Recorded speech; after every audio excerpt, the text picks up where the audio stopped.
반갑습니다, 여러분. 삶의 현장에서 우리가 함께 나누는 오늘 하루 말씀은 마가복음 12장 18절에서 27절입니다. 부활이 없다 하는 사두개인들이 예수께 와서 물어 이르되 선생님이여, 모세가 우리에게 써 주기를 어떤 사람의 형이 자식이 없이 아내를 두고 죽으면 그 동생이 그 아내를 취하여 형을 위하여 상속자를 세울지니라 하였나이다. 7형제가 있었는데 마지가 아내를 취하였다가 상속자가 없이 죽고, 둘째도 그 여자를 취하였다가 상속자가 없이 죽고, 셋째도 그렇게 하여 일곱이 다 상속자가 없었고 최후의 여자도 죽었나이다. 일곱 사람이 다 그를 아내로 취하였으니 부활 때 곧 그들이 살아날 때에 그 중에 누구의 아내가 되리이까? 예수께서 이르시되 너희가 성경도 하나님의 능력도 알지 못함으로 오해함이 아니냐. 사람이 죽은 자 가운데서 살아날 때에는 장가도 아니가고 시집도 아니가고 하늘에 있는 천사들과 같으니라. 죽은 자가 살아난다는 것을 말할진대 너희가 모세의 책 중 가시나무 떨기에 관한 글에 하나님께서 모세에게 이르시되 나는 아브라함의 하나님이요 이삭의 하나님이요 야곱의 하나님이로다 하신 말씀을 읽어보지 못하였느냐. 하나님은 죽은 자의 하나님이 아니요 산 자의 하나님이시라. 너희가 크게 오해하였도다 하시니라. 아멘. 마가복음 45째 시간입니다. 부활하면 결혼하지 않아요 라는 제목으로 말씀을 전하겠습니다. 사두개인들은 사내들인 공의회의 요직을 차지하던 유대사회 귀족 계층이었어요. 그들은 정치적이고 현세 중심적이었고 천사와 부활을 믿지 않았습니다. 오늘날 신앙인들 중에 세상의 권력에 대한 일이라든가 잘 먹고 잘 사는 현재의 일이라든가 그런 데 너무 집중을 하다가 죽음 이후 부활과 천국과 같은 내세의 삶에 대해 별 관심을 두지 않게 되는 경우가 종종 있잖아요. 그런 모습은 상당히 사두개인 같다 할 수 있습니다. 자, 부활이 없다고 주장하면서 현재에만 집중하고 있는 이 사두개인들이 예수님께 무슨 질문을 하고 있습니까? 계대 결혼에 대한 질문을 하고 있어요. 계대 결혼은요, 신명기 25장에서 나온 모세 율법에 대한 얘기인데요.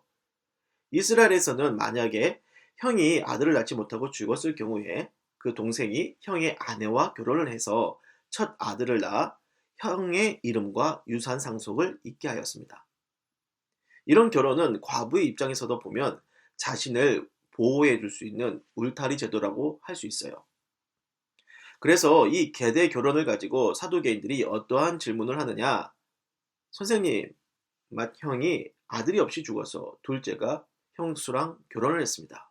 그런데 그 동생도 아들이 없이 죽었고 결국에 일곱째까지 형수랑 맺어졌지만 그마저도 상속자를 내지 못하고 일곱째와 형수 모두 다 죽었습니다. 그런 말이죠. 나중에 이 일곱 형제와 그 아내가 부활하면 도대체 누구의 아내가 되겠습니까? 여러분, 사두개인들이 부활 이후에 누구의 아내가 되느냐 논하는 이 질문의 의도가 뭔가요? 부활을 믿지 않는 자가 부활 이후를 물어보는 질문, 여기에는 당연히 불순한 의도가 있지 않겠습니까? 그래요. 모세의 율법을 가지고 부활의 모순을 증명하려고 했던 겁니다. 그러자 예수님이 뭐라고 말씀하십니까? 24절에 너희가 성경도 하나님의 능력도 알지 못함으로 오해함이 아니냐. 니네가 성경 전문가라고 자처하면서 어떻게 이리 성경을 모르고 하나님의 능력도 모르는 엉뚱한 질문이나 하고 있느냐라는 말씀이죠. 사두개인들이 던진 화두가 결혼과 부활입니다. 그래서 이 두 개를 가지고 한번 생각을 해볼게요. 형제자매님, 둘 중에 뭐가 가장 중요할까요? 결혼은요, 이 땅의 삶에서만 필요한 한시적인 사람관계입니다. 마지막 날 예수님이 재림하셔서 모든 성도가 부활을 하면 그 전에 결혼을 해서 맺어진 부부 사이라든가 아기를 낳아서 맺어진 부모 자식 사이라든가 하는 것은 없어지고 하나님 안에서 모두가 다 형제 자매 사이가 되는 거죠. 그러니까 결혼하여 맺어진 부부 관계라는 건 예수님이 재림하시기 전까지 이 땅에 살아있을 때만 유지가 되는 한시적인 얘기예요. 하지만 부활은 전혀 다른 얘기입니다. 이 땅에서의 유한적인 삶이 아니라 하나님과 영원히 함께하는 무한적인 삶, 영원한 생명, 영생에 대한 얘기예요. 여러분, 성경을 한번 보세요. 성경이 종국적으로 우리를 이끌어 주려고 하는 것이 뭡니까? 영생과 구원, 부활과 천국이에요. 멸망할 죄인이 구원을 받아 영생을 얻고 마지막 날 예수님이 오시면 육체가 부활하여 하나님 나라 천국에서 주님과 무한하게 살아가는 것. 그 목적을 위해 하나님이 주신 것이 성경책 아닙니까? 그런 영생과 구원, 부활과 천국이라고 하는 내세적이고 영원한 삶, 그것을 전제로 하고 성경을 봐야지 모든 것을 바로 볼 수 있는 겁니다. 그래서요, 결혼을 어떻게 봐야 하는 거냐? 죽음 이후의 부활을 전제로 하고 결혼을 봐야 하는 겁니다.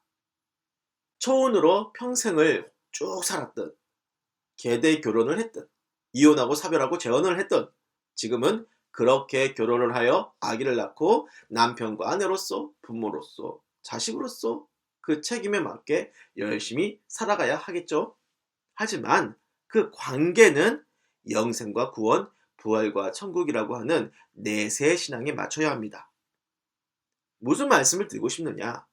영생을 믿는다면 우선순위를 확실히 하자는 거죠. 지금은 부부의 삶이 중요하고 부모 자식의 삶이 중요하게 보여도요, 가장 중요한 삶은 마지막 날 우리가 죽음에서 부활하여 영원히 천국에서 하나님 아버지를 모시고 믿음의 형제 자매들과 함께 살아가는 겁니다.